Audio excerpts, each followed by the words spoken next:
Assalamualaikum warahmatullahi wabarakatuh.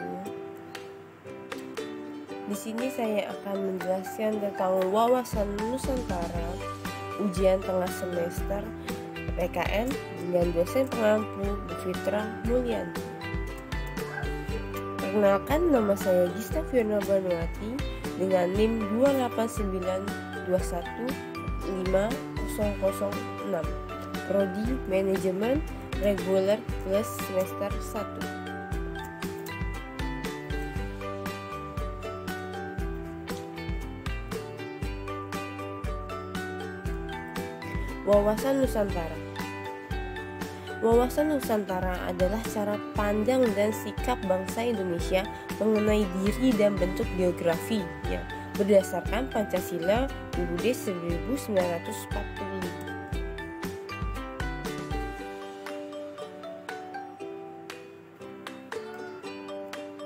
Nilai-nilai Pancasila yang mendasari pengembangan wawasan nasional.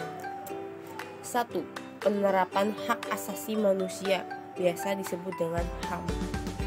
2. Mengutamakan kepentingan masyarakat daripada individu dan golongan. 3. Pengambilan keputusan berdasarkan musyawarah untuk mufakat.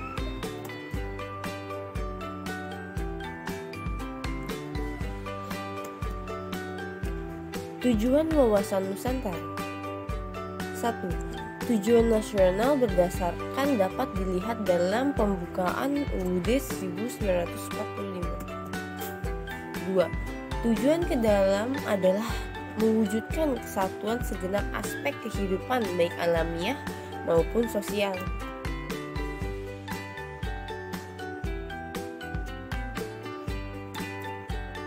Landasan wawasan Nusantara. 1. Landasan ideal. Pancasila sebagai falsafah ideologi bangsa dan dasar negara berkedudukan sebagai landasan ideal daripada wawasan Nusantara. 2. Landasan konstitusional. UUD 1945 merupakan landasan konstitusi dasar negara yang menjadi pedoman pokok dalam kehidupan berbangsa dan bernegara.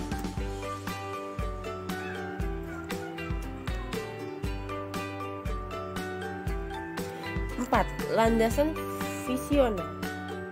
Landasan visional atau tujuan nasional wawasan Nusantara sebagai wawasan nasional. 5. Landasan konsepsional. Ketahanan nasional yaitu merupakan kondisi dinamis yang berisi keuletan dan ketangguhan. 6. Landasan operasional.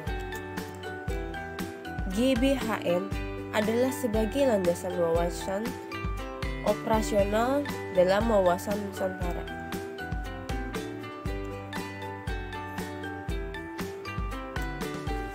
Fungsi wawasan Nusantara. Wawasan Nusantara sebagai wawasan pembangun mempunyai kecakupan kesatuan politik, kesatuan ekonomi, dan kesatuan sosial. Wawasan Nusantara sebagai wawasan pertahanan dan keamanan negara merupakan pandangan geopolitik Indonesia. Wawasan Nusantara sebagai wawasan kewilayahan sehingga berfungsi dalam pembatasan negara. Wawasan Nusantara sebagai konsepsi ketahanan nasional.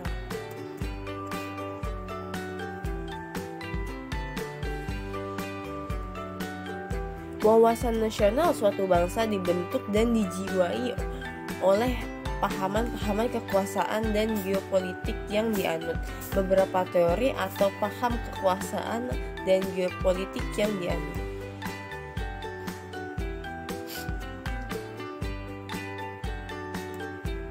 Paham-paham kekuasaan. Paham Machiavelli cenderung menghalalkan kekuasaan yang otoriter. Raja adalah raja yang absolut dan tiran atau pemerintahan yang otoriter. Diktator terkenal dengan adagium Machiavelli bahwa raja harus kuat seperti singa. Paham Kaisar Napoleon Bonaparte.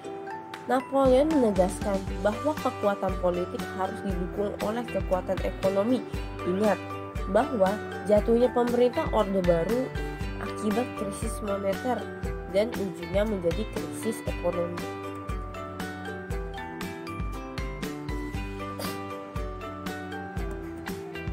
Paham Jenderal Clausewitz. Karena Clausewitz seorang tentara, tidak heran bahwa dalilnya tidak lepas dari perang. Adapun dalil bahwa perang adalah kelanjutan politik dengan cara lain, Clausewitz menghalalkan perang untuk mencapai tujuan politik. Paham Fourbes dan Hegel. Teori Fourbes dan Hegel melahirkan paham liberalisme yang ujung-ujungnya melahirkan kolonialisme. Paham Lenin. Paham Lenin melahirkan komunisme yang berpangkal dari kelompok atau komunal yang mementingkan kelompok atau negara. Sebaliknya, paham liberalisme lahir dari individualisme di mana negara tidak boleh mencampuri urusan pribadi atau warga.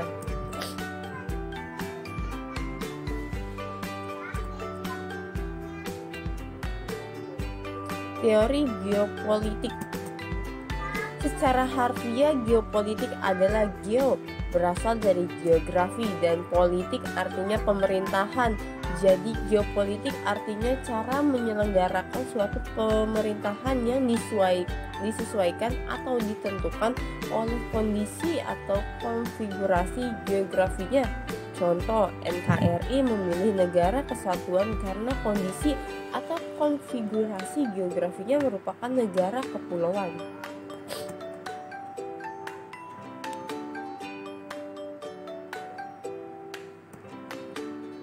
Wawasan Nasional Indonesia. Falsafah Pancasila. Nilai-nilai Pancasila mendasari pengembangan wawasan nasional. Nilai-nilai tersebut adalah penerapan hak asasi manusia, HAM, seperti memberikan kesempatan menjalankan ibadah sesuai dengan agama masing-masing, mengutamakan kepentingan masyarakat daripada individu dan golongan, dan mengambil keputusan berdasarkan musyawarah untuk mufakat. Aspek kewilayahan Nusantara. Pengaruh geografi merupakan suatu fenomena yang merupakan diperhitungkan karena Indonesia kaya akan aneka sumber daya alam, SDA, dan suku bangsa.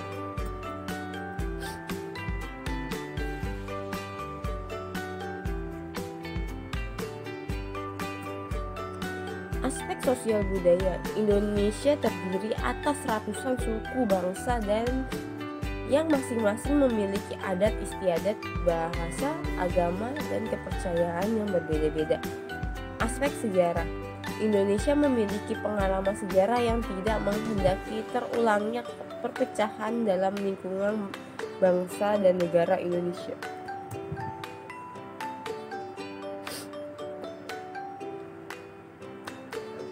Unsur dasar wawasan Nusantara. Wujudnya wilayah. Batas ruang lingkup wilayah Nusantara ditentukan oleh lautan yang di dalamnya terdapat gugusan ribuan pulau yang saling dihubungkan oleh perairan. Tata inti organisasi.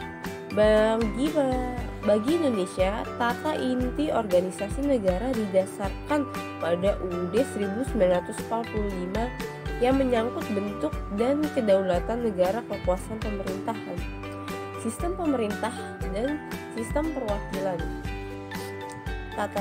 Tata kelengkapan organisasi.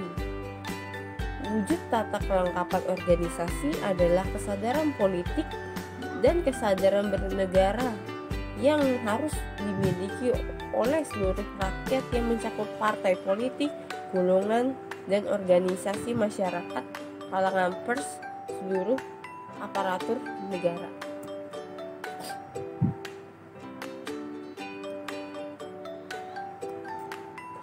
Hakikat wawasan Nusantara. Wawasan Nusantara adalah cara pandang bangsa Indonesia terhadap rakyat, bangsa, dan wilayah negara kesatuan Republik Indonesia meliputi darat, laut, dan udara di atasnya sebagai satu kesatuan politik, ekonomi, sosial, budaya, dan pertahanan keamanan.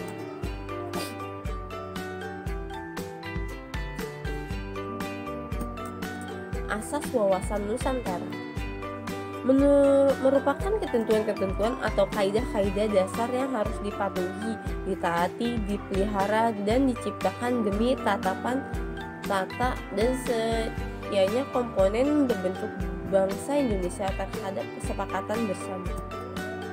Asas wawasan terdiri dari 1. Kepentingan tujuan yang sama, 2. Keadilan, 3. Kejujuran, 4. Solidaritas, 5. Kerjasama, 6. Kesetiaan terhadap kesepakatan.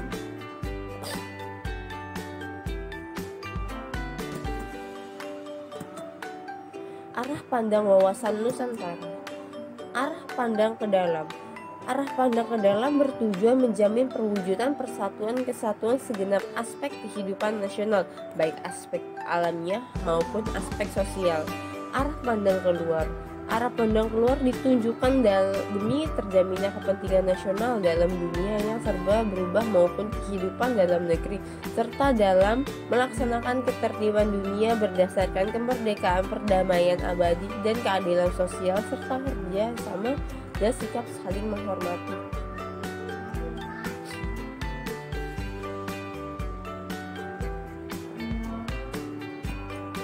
Kedudukan wawasan Nusantara.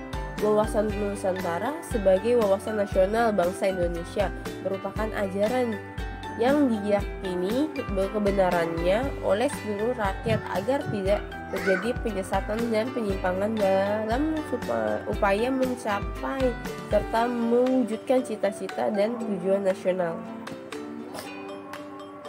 Implementasi. 1. Kehidupan politik, 2. Kehidupan ekonomi, 3. Kehidupan sosial, 4. Kehidupan pertahanan dan keamanan.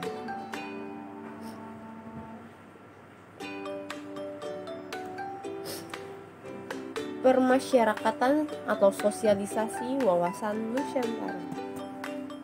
Untuk mempercepat tercapainya tujuan wawasan Nusantara, di samping implementasi seperti di atas, perlu juga dilakukan permasyarakatan materi wawasan Nusantara kepada seluruh masyarakat Indonesia. Wawasan Nusantara tersebut dapat dilakukan dengan cara berikut. A. Menurut sifat dan cara menyampaikannya secara langsung atau secara tidak langsung. B. Menurut metode penyampaian, keteladanan, edukasi, dan komunikasi.